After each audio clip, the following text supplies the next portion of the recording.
Innal hamdalillah nahmaduhu wa nasta'inuhu wa nastaghfiruhu wa nastahdihi wa na'udzu billahi min shururi anfusina wa sayyiati a'malina may yahdihillahu fala mudhillalah wa may yudlilhu fala hadiyalah. Asyhadu an la ilaha illallah wahdahu la syarikalah wa asyhadu anna Muhammadan abduhu wa rasuluh. Allahumma salli ala Muhammad wa ala ali Muhammad. Qala Allah ta'ala fil Qur'anil Karim, a'udzu billahi minasy syaithanir rajim. Ya ayyuhalladzina amanu in tuti'ul ladzina kafaru yaruddukum ala a'qabikum fatanqalibu khasirin balillahu maulakum wa huwa khairun nasirin. Al-ayah. Faya ibadallah usi binafsi wa iyyakum bitaqwallah. Ittaqullaha haqqa tuqatih wa la tamutunna illa wa antum muslimun. Masyarul muslimin sidang Jum'ah rahimakumullah. Ayat yang saya bacakan di awal khutbah tadi, Quran surat Ali Imran ayat 149 maaf, yang merupakan seruan Allah kepada kita semua agar senantiasa waspada terhadap berbagai macam propaganda yang sering dilakukan oleh orang-orang kafir untuk mengembalikan kita kepada ajaran kekufuran. Allah berfirman, ya ayyuhalladzina amanu in tuti'ul ladzina kafaru yaruddukum ala aqabikum fatanqalibu khasirin. Wahai orang-orang yang beriman, jika kamu mengikuti orang-orang yang kafir, maka mereka akan mengembalikan kamu ke belakang dan kamu akan menjadi orang-orang yang rugi. Kemudian Allah mengingatkan, balillahu maulakum wa huwa khairun nasirin. Padahal Allah itu adalah maula kalian, pelindung kalian, dan dia sebaik-baik penolong. Nah, ini salah satu kewaspadaan yang harus ada dalam diri kita, bahwa orang-orang kafir itu selalu berupaya untuk mengembalikan kita ke belakang kepada ajaran-ajaran kekufuran. Tentu saja dengan berbagai macam agenda-agenda, propaganda, strategi-strategi, dari yang mulai halus sampai kepada yang kasar betul. Nah, tentu kalau tanpa kewaspadaan kita boleh jadi terjebak kepada propaganda tersebut. Nah, kalau kita membaca atau melihat latar belakang asbabun nuzul ayat tersebut, itu berkaitan pasca perang Uhud, di mana perang Uhud itu perang yang luar biasa dahsyatnya, dan kemudian umat Islam pada saat itu, pasukan Rasulullah mengalami kekalahan pada tahapan yang awal. Kenapa terjadi kekalahan? Karena di situ memang yang pertama masih ada pasukan atau sahabat-sahabat Nabi yang imannya masih belum mantap.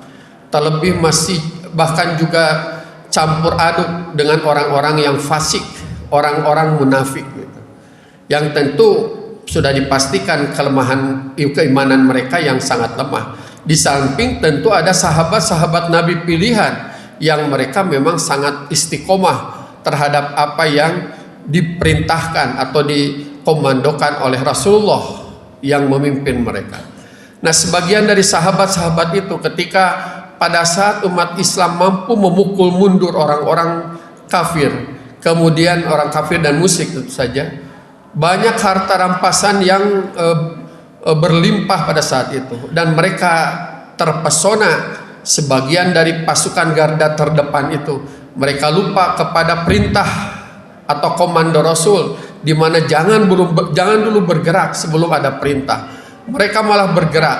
Karena apa? Karena mereka terpengaruh oleh harta benda, mereka terpengaruh oleh dunia. Sehingga pada saat itulah strategi orang kafir yang dipimpin oleh Khalid bin Walid yang pada situ masih sebagai orang musyrik, orang kafir, kemudian menyerang dari balik bukit, kemudian akhirnya pada satu para sahabat pun banyak yang berguguran, bahkan termasuk sahabat pilihan Hamzah pada saat itu, termasuk juga Rasulullah yang kena luka.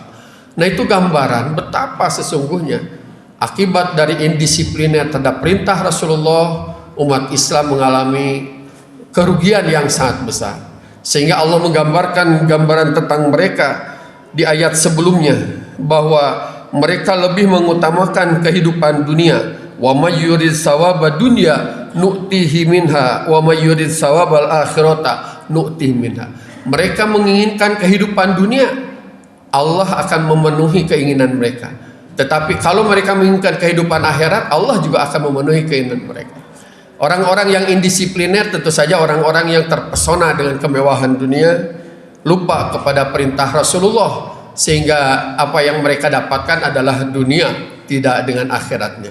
Tetapi orang-orang yang istiqomah, yang tidak terpengaruh oleh kehidupan dunia, mereka sesungguhnya adalah orang-orang yang menang. Sehingga dalam satu riwayat disebutkan ketika orang-orang kafir setelah memukul mundur pasukan muslim pada saat itu, kemudian mereka kembali ke posnya dan merencanakan untuk menyerang kembali, disitulah Allah memberikan pertolongan kepada orang-orang yang beriman, khususnya kepada mereka yang memiliki iman yang kuat, yang digambarkan oleh Allah di dalam ayat sebelumnya, yaitu Allah berfirman, wa ka'ayyim min nabiyyin qatala ma'ahu ribbiyuna katsir fama wahanu lima asabahum fi sabilillah wa ma du'ufu wa mastakanu wallahu yuhibbus sabirin. Dan berapa banyak nabi yang berperang bersama orang-orang bersama mereka sejumlah besar para ribbiyun. Ribbiyun adalah para pengikut-pengikut nabi yang setia, yang mengikuti atau taat kepada perintah nabi, yang bertakwa. Dan mereka katakan, kata Allah, wa ma fama wahanu wa lima asobahum fi sabilillah wa ma du'ufu wa mastakanu. Mereka adalah orang-orang yang tidak lemah karena bencana yang menimpa mereka. Mereka sudah luka, mereka sudah banyak yang menjadi korban, tetapi mereka tetap setia pada Rasulullah. Bahkan akhirnya Allah pun menganugerahkan kepada mereka rasa kantuk yang luar biasa sehingga sempat tertidur. Dan itu salah satu anugerah Allah di ayat-ayat sebelumnya dibacakan. Dan itu kata Allah, akibat mereka tidak mudah lemah terhadap ujian yang diberikan kepada mereka dalam berperang di jalan Allah. Wa ma du'ufu, mereka juga tidak lesu gitu, tidak patah semangat. Jadi secara fisik mereka kuat, secara psikologis mentalnya juga hebat. Kemudian juga mereka wamastakanu, tidak merasa gentar kepada musuh yaitu orang-orang kafir. Wallahu yuhibbus sabirin, Allah mencintai mereka karena kesabarannya. Maka pada saat itu karena memiliki tiga sifat tadi, tidak lemah, tidak lesu, dan tidak merasa takut, maka anugerah yang Allah berikan di ayat 150 itu, 151, sanulqi fi qulubil ladzina kafaru ru'ba bima asyraku billah ma lam yunazzil bihi sultana wa hum humun nar wa bi'sa maswaz zalimin. Kami akan masukkan ke dalam hati orang-orang kafir perasaan takut yang amat sangat. Ar-ruba itu takut gitu. Karena tadi mereka sebenarnya mau menyerang dalam riwayat, tetapi sepertinya Allah sudah memasukkan rasa takut gentar ke dalam mereka, sehingga akhirnya mereka tidak menjadi menyerang.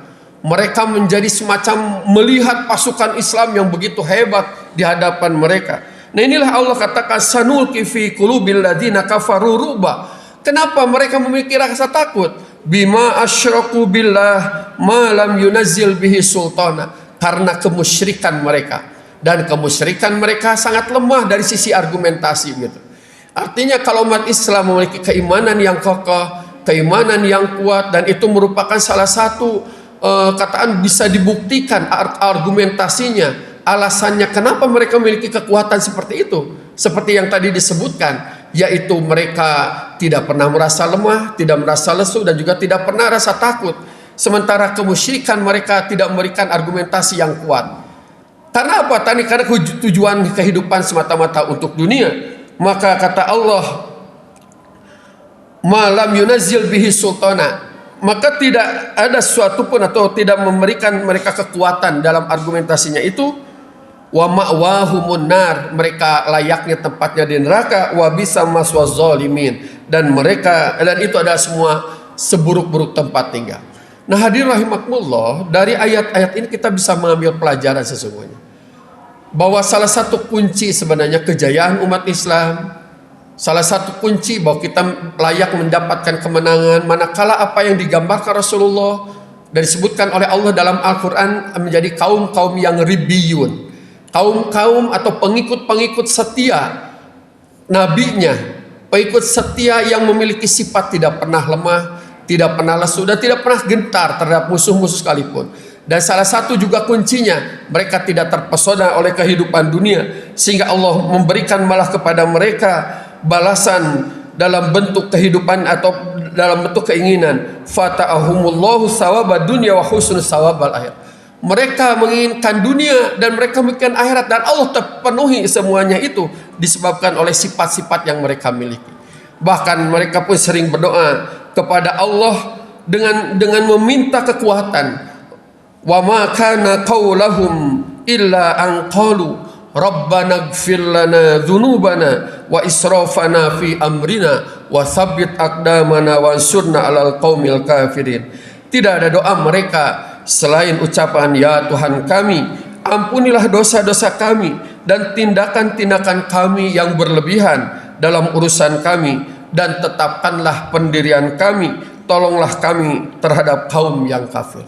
Ini salah satu permohonan mereka, termasuk juga semacam pengakuan, kesadaran bahwa selama ini mereka melakukan sesuatu yang melampaui batas, berlebihan, yaitu tidak mengikuti perintah Rasulullah.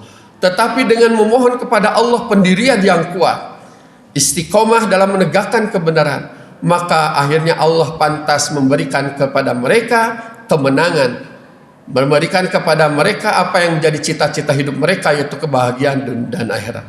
Mudah-mudahan kita pun demikian, termasuk orang-orang yang senantiasa istiqomah dalam melaksanakan kebaikan-kebaikan, melaksanakan keimanan, karena ujian demi ujian itu datang senantiasa bertubi-tubi. Kita baru lepas insya Allah selama 2 tahun dari musibah Covid, kemudian datang lagi musibah bencana alam yang menimpa kita. Tetapi tentu dengan senantiasa kita tidak wama wahanu wama do'ufu wama stakanu, tidak lemah, tidak lesuk, dan selalu senantiasa jangan sampai gentar menghadapi berbagai ujian, maka insya Allah kita layak. Balillahu maulakum wa huwa khairun nasirin. Allah akan memberikan kepada kita perlindungan, bahkan Allah akan berikan kepada kita pertolongan. Barakallahu li wa lakum bil ayati wa dzikril hakim wa taqabbala minni wa minkum tilawatahu innahu was-sami'un alim. Rabbighfir warham wa anta khairur rahimin. Alhamdulillahilladzi hadana li hada wa ma kunna linahtadiya laula an hadanallah. Asyhadu an la ilaha illallah wahdahu la syarikalah wa asyhadu anna Muhammadan abduhu wa rasuluh. Allahumma sholli ala Muhammad wa ala ali Muhammad. Hadirin sidang Jum'ah rahimakumullah, marilah kita senantiasa menguatkan keimanan yang ada dalam diri kita, ketakwaan, dan kemudian kita senantiasa berbuat kebajikan, karena Allah akan senantiasa bersama orang-orang bertakwa dan orang-orang yang senantiasa berbuat kebaikan. Pertolongan itu Allah itu sangat dekat bagi mereka yang senantiasa bertakwa dan selalu berbuat kebaikan dalam kehidupan ini. Maka oleh karena itulah mari kita songsong pertolongan dan bantuan Allah dengan ketakwaan kita dan juga dengan perbuatan ihsan yang kita lakukan dalam kehidupan dunia. Allahumma sholli ala Muhammad wa ala alihi wa sahbihi ajma'in. Amin ya mujibas sa'ilin. Allahumma ighfir lana wa liwalidayna warhamhuma kama rabbayana shighara. Rabbana taqabbal minna innaka antas samiun alim wa tub alaina innaka antat tawwabur rahim. Rabbana ighfir lana dzunubana wa israfana fi amrina wa tsabbit aqdamana wansurna 'alal qaumil kafirin. Rabbana taqabbal minna innaka antas samiun alim wa tub alaina innaka antat tawwabur rahim. Rabbana la tuzigh qulubana ba'da idh hadaitana wa hab lana min ladunka rahmatan innaka antal wahhab. Rabbana atina min ladunka rahmah wa hayyi' lana min amrina rasyada. Rabbana atina fid dunya hasanah wa fil akhirati hasanah wa qina adzabannar. Subhana rabbika rabbil izzati amma yasifun wassalamun alal mursalin walhamdulillahi rabbil alamin.